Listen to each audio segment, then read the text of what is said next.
One of the most common misunderstandings about astrology is how we view the dates of key astrological events. Because the universe is so vast, not everything actually happens on the day that it's supposed to, which can be quite confusing for some.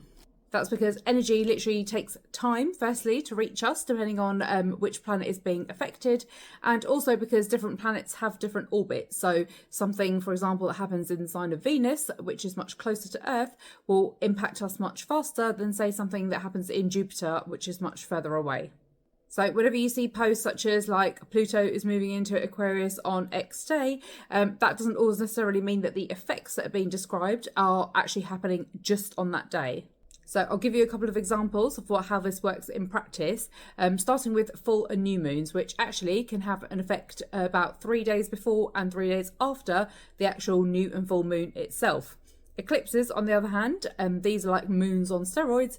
They can have an impact almost like a month before and all the way up until a month after the actual eclipse itself. So this is why I firstly refer to eclipses as eclipse seasons in most of my posts, because it's, again, not just the actual day of the eclipse that is usually significant.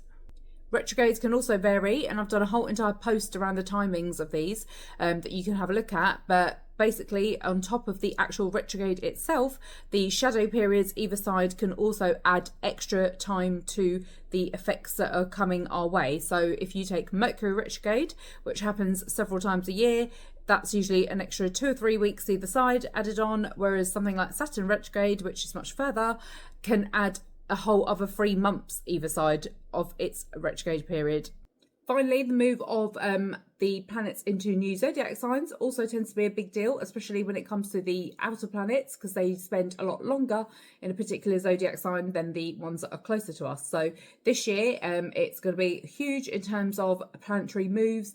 Every single one of them, apart from Pluto, is going to be moving signs this year, and again, because their orbits are so big and vast, the energy of those is already bubbling away under the surface. Like, that energy is already here, even if the actual move itself hasn't happened yet. Now, all of my posts will always indicate the kind of time periods that are being affected by whatever astrological event I'm referring to.